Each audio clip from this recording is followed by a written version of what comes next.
Well, hello, everybody. It's your friend James Shaw. Thanks so much for being here. Every Wednesday, we like to go in and have conversations about things to help you in your business, just make your world better, make you a better person. And we're going to do that today with Juneteenth coming up. I thought it would be really a good idea to go and sit and talk about that observation, that holiday, and why we honor it and celebrate it. And the best way to do that, quite frankly, is to go in the vault and pull out a conversation that I had with Julia Lashay Israel from KWRI. Back at in 2021, which is the very first year that Keller Williams observed Juneteenth as a company-wide holiday. And we talked a little bit about why you do that, why Juneteenth is important, and then what we as real estate agents need to understand and observation of this day. So I thought what would be a good idea is to go back and rewatch that now. So here you go, Julia Lashay from 2021. Enjoy. Hey everybody, welcome to the Pivot Shift Ahead page. My name's James Shaw. I'm so glad that you're here with me, and it's an important conversation. Normally every weekday morning we jump on at 8 o'clock Eastern and have a quick call just to help give us some inspiration before you put in your perspiration. And with Keller Williams closed today in honor of Juneteenth tomorrow, what we thought it made a lot of sense to do is replace that daily call that we do and have a conversation around the significance of Juneteenth and some things that we as real estate agents can think about when it comes to diversity, equity, and inclusion. And so the best way to do that is to invite the person who's helping us lead the charge with all of that. It's our new Director of Diversity, Equity, and Inclusion for Keller Williams Realty International, Julia Lashay. Welcome to Pivot Shift Ahead. How are you? I'm great, and I'm thrilled to be here. This is awesome. Thanks for having me, James. Oh, of course. We're so excited. So this is a new opportunity for you. You were loving life, I think, in the Twin Cities, right? And then you had this opportunity over the last year to really kind of take charge on some things when it comes to making sure that we as a company are focused on the E of the Y4C2Ts, which is equity opportunities for all. Before we start our conversation around Juneteenth and then what we as agents should probably know about our industry and equity, would you tell us a little bit about what you're doing for KWRI? Yes, I'm excited to be here. You're right. I have a team in Minneapolis, the Signature Group, and I actually spent a year in Dallas before I made my way here to Austin. And I'm glad to be here. I am what we are calling the head of diversity, equity, and inclusion. And really, I've had a fantastic experience with KW. I've been with KW for 16 years in a lot of different capacities, all kinds of different leadership positions, obviously as an agent, a broker. And I'm really glad to be here to make sure that everyone is able to have a similar story to mine as mine, that they can do whatever they'd like to do in this company. A year ago, almost to date, a year ago and a few weeks now, Gary Keller started the Social Equity Task Force. And we've been working really hard. The Social Equity Task Force has done all kinds of things, but the purpose of it is really just to make sure that we are, as agents and as market centers, making our environments inclusive, a place where people really feel like they belong and can grow and develop and be whatever they want to be, a mega agent, a team leader, a regional director, whatever that is, And so I'm glad to be here to help lead that effort and the diversity, equity, inclusion efforts taking place within KW here at the international headquarters as well. To me, if you ask me what my job is to make sure that all of our market centers are as fruitful, productive, and profitable as possible. How do we do that? By, of course, recruiting as many profitable, productive agents as we can. But when they get there, do they feel welcome? Do they feel like they belong? Are they included? And so that's really what a large part of my role is, in addition to a whole bunch of other stuff. Well, and I think there's a lot of research that talks about that the more diverse your environment is, actually the more productive and profitable it is. As you bring more people in to the conversation, it only makes you a better place. So we're so excited that you're in that spot. And it's great to see the progress that this company has made in a year to be focused on that. And so with it being Juneteenth, what I thought we should do is first, we should probably have a kind of a history lesson of what really is Juneteenth. When you and I were talking about this, I didn't grow up learning about Juneteenth in school. I mean, I knew what it was. I was sharing with you, I worked at the Children's Museum in Indianapolis, which is the largest children's museum in the world. And we always did some stuff for the community around Juneteenth, but I didn't have a strong understanding of it and really didn't learn much about it until about a year ago. So I think there's a lot of people like me out there. Yeah. Could you give us just kind of update us a little bit so that we know what exactly is it that we're honoring and observing this weekend? Yeah, and don't feel bad, James. I every year we went to Juneteenth. My mom was on the board, and not until I was an adult did I even actually know what it was. Because to me, it was that we're going to have a parade. We're about to eat a bunch of food.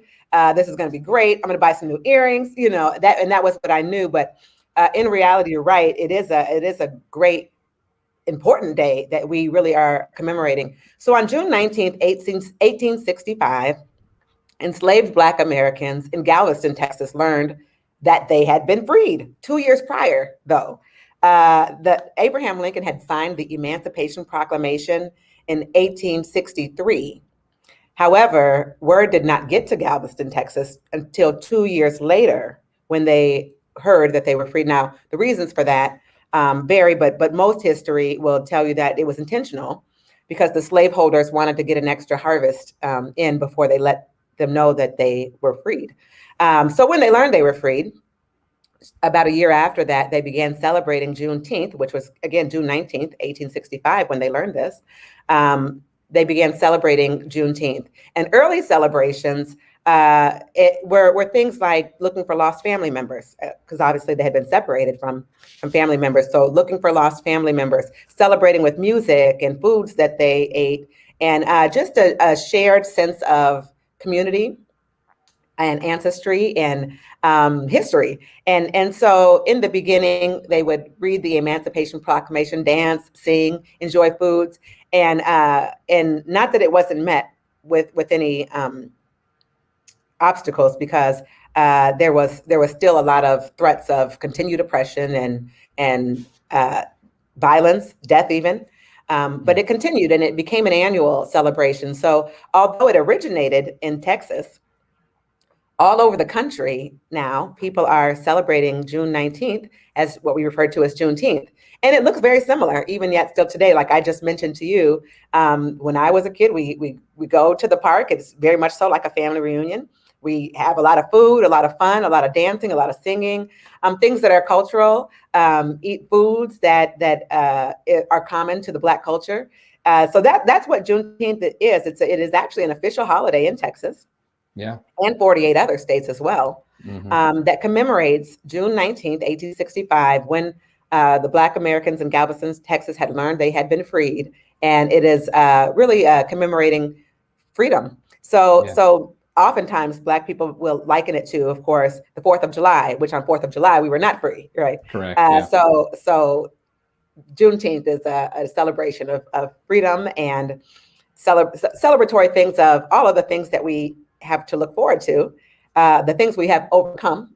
Black people are resilient people. Mm-hmm. So we celebrate the resiliency. And that's what Juneteenth is.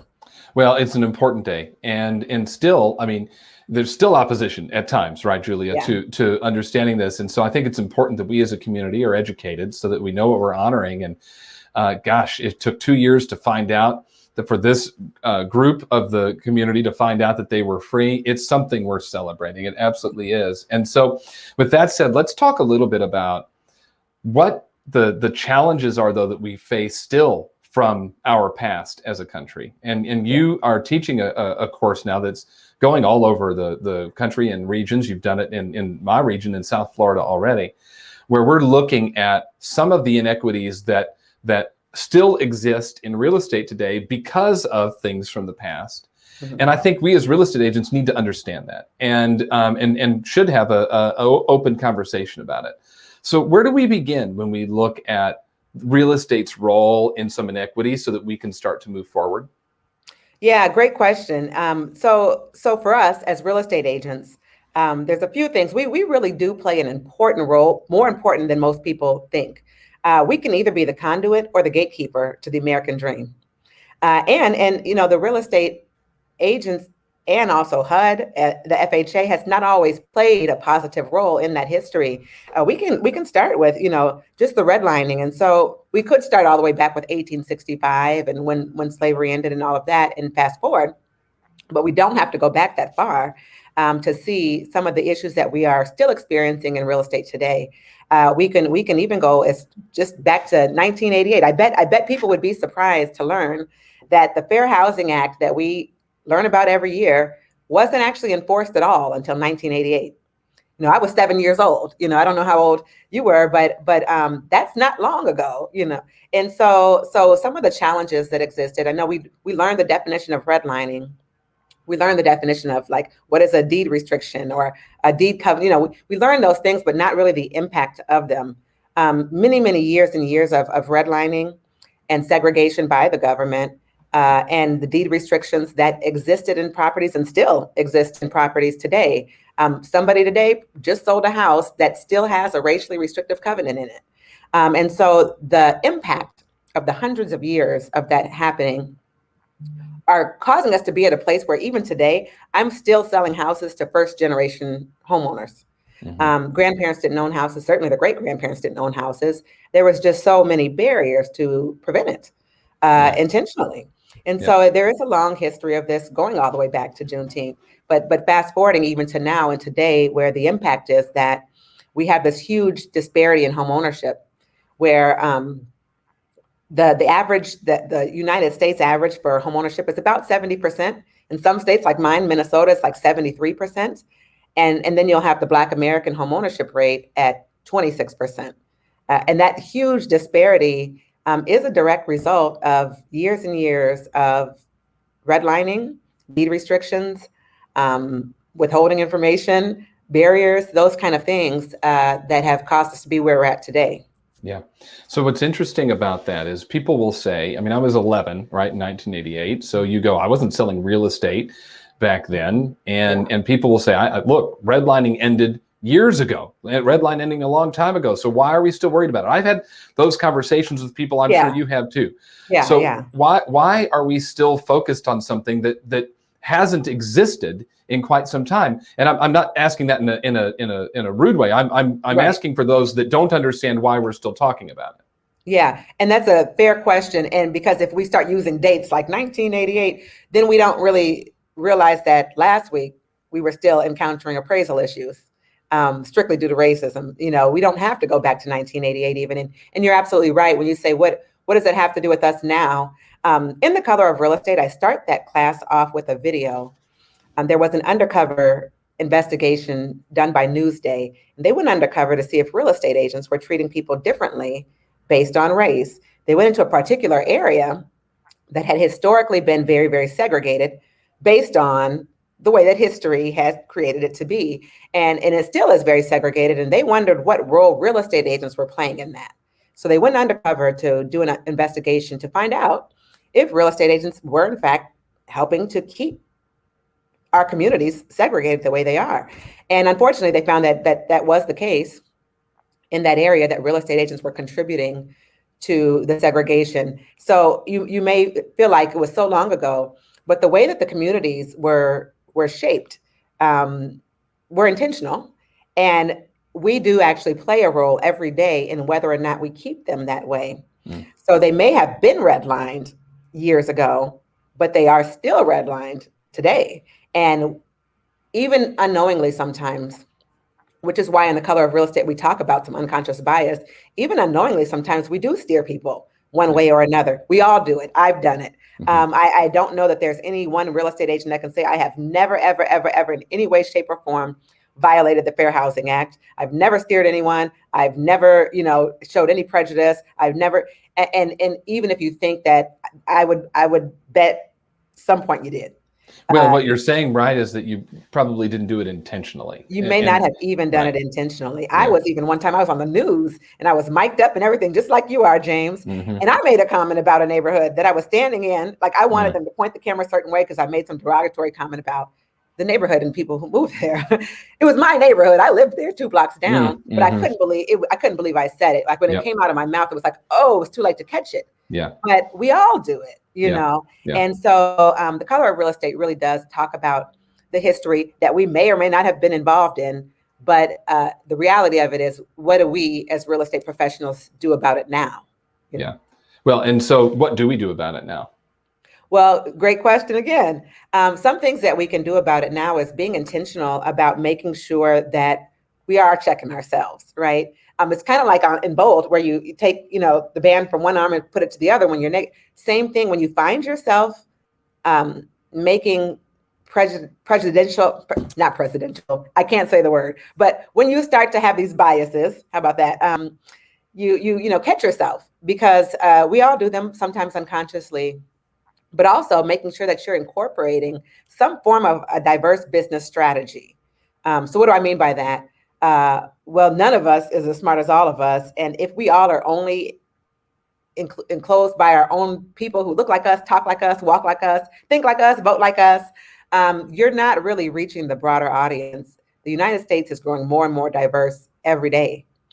And if you're not well-versed on different cultures, different people, their habits, buying practices, just being open to embracing diversity, you're going to have a hard time meeting a lot of your business goals. And in fact, you're probably not reaching as many clients as you possibly could if you actually did a little bit of research into other people, like how we're celebrating Juneteenth and learning about that. That helps you to understand other cultures, and that actually does help your business, because you're able to relate to people in a different way when you learn a little bit about somebody different than yourself. So all kinds of things we can do to implement diversity into our business, advertising, but a lot of things that are important for us to broaden our reach, and also to make sure that we have consistent practices and policies that are, one, going to make sure that we're being fair to everybody, Right. but two, also keep us out of trouble, right? Yes. Yeah. Well, and so what I hear you say is, let's create a little bit of awareness in our mind of what we say or what we think or what we do, so that we can start to uncover some of those biases that exist inside of us that we don't realize right now are there.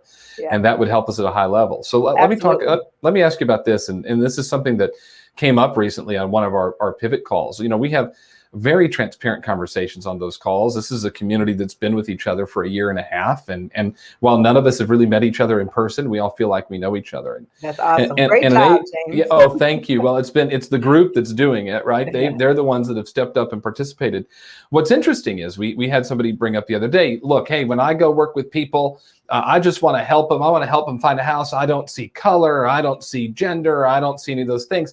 And I understand where this person was coming from. In fact, I've said things like that. And I'm sure many people watching this have said things like that. And yet I learned one time, actually, to say that doesn't actually make a lot of sense. And you're actually maybe taking away from someone. Like I look at you, Julia. I know you're a Black woman. I see you. I know that's who you are. And so I do see your gender. I do see your color. And I think it would be helpful. Could you touch on that a little bit, about just creating awareness about how we do see each other? We don't. I'm not going to treat you differently because you're a Black woman, but I definitely know you're one. That's the key. Exactly. You're right. People who say, "Oh, I don't see color," or "Everyone's the same to me," that's almost always well-intended, right?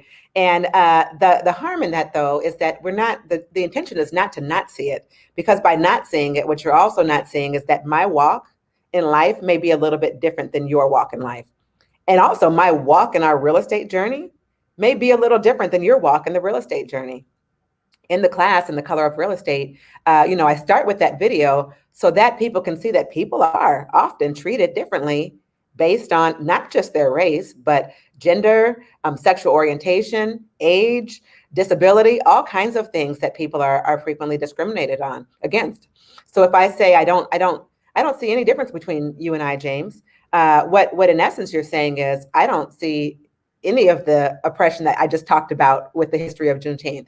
I don't see any of the barriers that you're referring to. I don't see any of that. And that's not going to help us overcome them. That's not going to help us say, I do see that.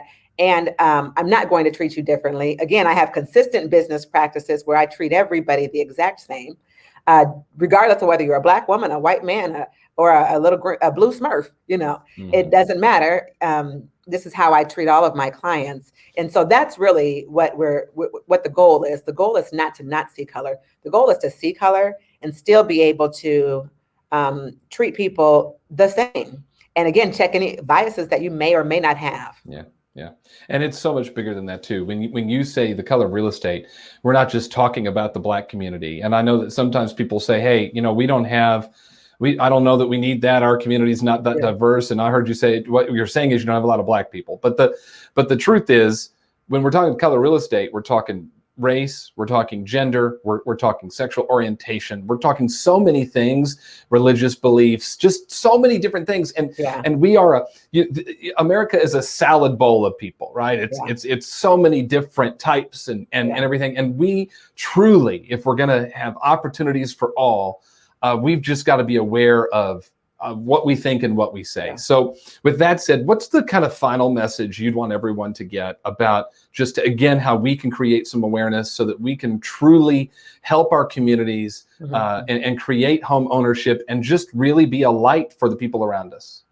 I'm so glad you said that. Thank you for asking. One, thank you for acknowledging that. I often want to make it very clear that when we talk about diversity, equity, and inclusion, we are not talking about a black and white thing, right? There's so many different dimensions to diversity. Like I mentioned, age, gender, race, religion. Religion, in fact, is the oldest and most meaningful ways that people are different, so on and so forth. So thank you for mentioning that. In the Color of Real Estate, we talk about all of those things. And the most important thing that I want to say is awareness. I am always proud. I teach at associations all over the place, all over the country. I can spot a KW agent a mile away. They're different. They walk different, talk different.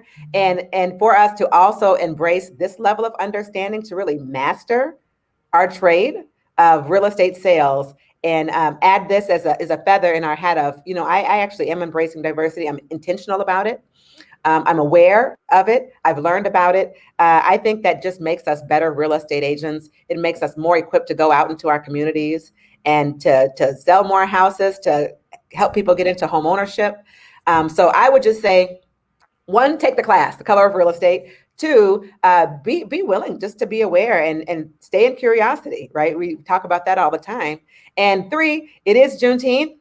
You can Google Juneteenth in your local area and you can find all kinds of festivities that are taking place. I'm new to Austin. I'm going to be doing the same thing, Googling where can I go to enjoy some music, to get some good food, maybe buy some new earrings, and just really celebrate the moment and enjoy that. It's obviously open to everyone, and I would encourage you to experience it. Julia, thank you so much for sharing. And I know people are going to go, how do I take the Color of Real Estate? So they just need to get in touch with their market center leadership or regional leadership, because you guys are in the process of scheduling those all over the place. So make sure you check it out. KW.com. You can email events@kw.com. Oh, I hope they're ready to check that email box, because it's going to get loaded up.